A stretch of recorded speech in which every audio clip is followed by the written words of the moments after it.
रखा कन्या वालों ने कि जब आप हमारे नगर में आ रहे थे तो आपको रास्ते में एक नदी मिली। उन्होंने कहा महाराज मिली है बिल्कुल नदी, पुड़िया पार करके आए हैं। तो आप ऐसा करो कि उस नदी में दूध बहने लगे, उस नदी में दूध बहने लगे, ऐसी व्यवस्था करो, तब हमारी कन्या आपको देंगे, तब तोरण मारेगा, तब ब्याह होगा। अब वो जवान जवान लड़के सब 20, 25, 30 साल के सब एक दूसरे का मुंह देखे कि पानी तो पता नहीं कहां से बेकर आ रहा, नदी आ रही है, अब इसको कैसे क्या करें, इसमें दूध यहां डाले मान लो तो दूध तो थोड़ी देर में भेजेगा, फिर पानी हो जाएगा। तो सबके चेहरे उतर गए। दूल्हे राजा को जनवासे से ले जाकर वापस गाड़ी में बैठाया, भाई चलो घर चला। उतने में नाना जी आए डिक्की खोल के, अरे भाई क्या हुआ, मैंने तो बताओ क्या बात हो गई।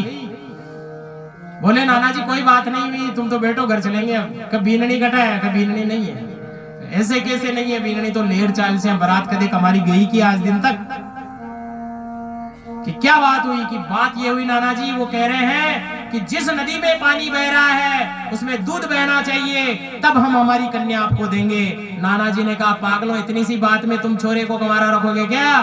तुम उनको जाकर कह दो कि तुम पानी खाली कराने की व्यवस्था करो, हम दूध मंगा रहे हैं।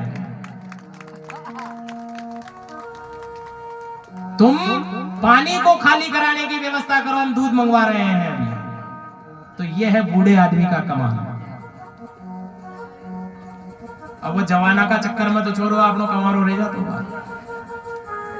तो आज के युग में ऐसा ही हो रहा है भाई। देखो बूढ़े आदमी को बारात में नहीं ले जाते आजकल भी, केवल नाना जी कहीं कह रहे हो पड़ जाओ, लाख से आई था बैठे रहे, सब धामक मुक्की करने वाले जाते हैं, मस्तियां करते हैं सब। तो इस प्रकार है कि हमें वृद्ध आदमियों का सानिध्य मिले, बूढ़े माँ बाप का सानिध्य मिले। और बूढ़े माँ बाप की सेवा उन्हीं को मिलती है जिसके भाग्य में लिखी हुई है, बिना भाग्य सेवा नहीं मिलेगी। एक माँ के अगर 4 पुत्र है तो चारों के भाग्य में सेवा नहीं है प्यारे। जिसको गोविंद ने माता पिता के लिए चुना है उसी को ही उनकी सेवा मिलती है। पर वो 4 पुत्र क्या समझते हैं, अरे भाई मैं छोटा ही छोटा लड़ाई कर रहा है, माताएं लड़ाई करा देती है। भाई भाई तो नहीं लड़ते हैं, माताएं ज्यादा लड़ाई कराती है कलयुग में। कि ससुर जी आपने कहना रे रहा 6 महीना हो गया, अब जेठ जी कन कंधा दिया ने,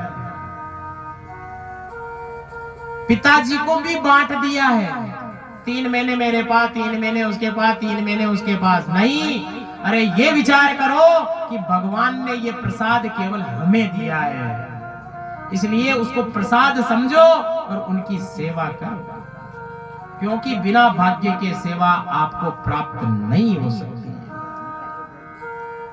और सेवा ही सबसे बड़ा धर्म है, अपने माँ बाप की नहीं। अगर पड़ोस में कोई भी रह रहा है, पड़ोस में अगर कोई भी रहे बूढ़ा, तो आप उसकी भी सेवा करो, उतना ही फल मिलेगा जितना हमारे माँ बाप की करने से हमें प्राप्त हो जाता है। इसलिए हमें इन सब की सेवा करनी चाहिए। चाहिए कि नहीं चाहिए बताओ?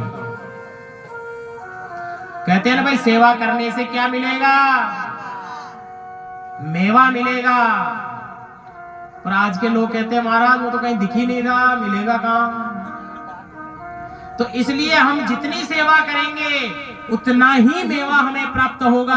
और वो कब प्राप्त होगा सुन लो, जीते जी जिसकी हम सेवा कर रहे हैं, जब तक उसके घट में प्राण है तब तक हमें कुछ नहीं मिलने वाला है। सोच लेना, जब तक उसके घट में प्राण है हम सेवा कर रहे हैं तब तक हमें कुछ नहीं मिलेगा। केवल रोज वो कहेगा खुश रहो भाई, अच्छा कमाओ, अच्छा पढ़ो, अच्छा लिखो, रोज मुंह से कहेगा। पर जिस दिन वो चला गया फिर देखना कि जब देने वाला देगा तो छप्पर फाड़ के देगा, उसी का आशीर्वाद बरसेगा। इसलिए कहते हैं कि अपने मन को अपने माता पिता की सेवा में समर्पित करो। यहाँ जो वृद्धाश्रम उसमें गए कभी दर्शन करने? कभी कभी जाया करो। वृद्धाश्रम वाला भगाता थोड़ी है बाहर, भाई क्यों आए हो अंदर।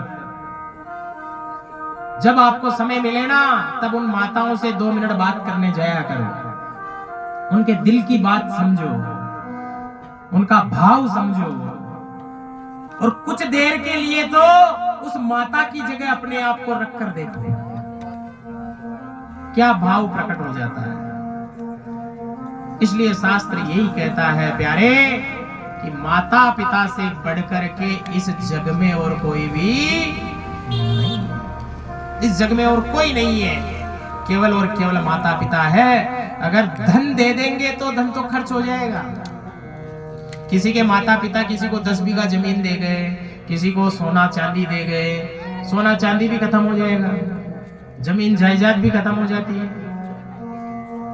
पर मानो किसी को जाते जाते आशीर्वाद दे गए कि भाई तू खुश रहना, बस इतना ही कह गए, तो वो जीवन पर्यंत खुश रहेगा, कभी उसके जीवन में दुख नहीं आएगा प्यारे। तो बोलिए कृष्ण कन्हैया लाल की।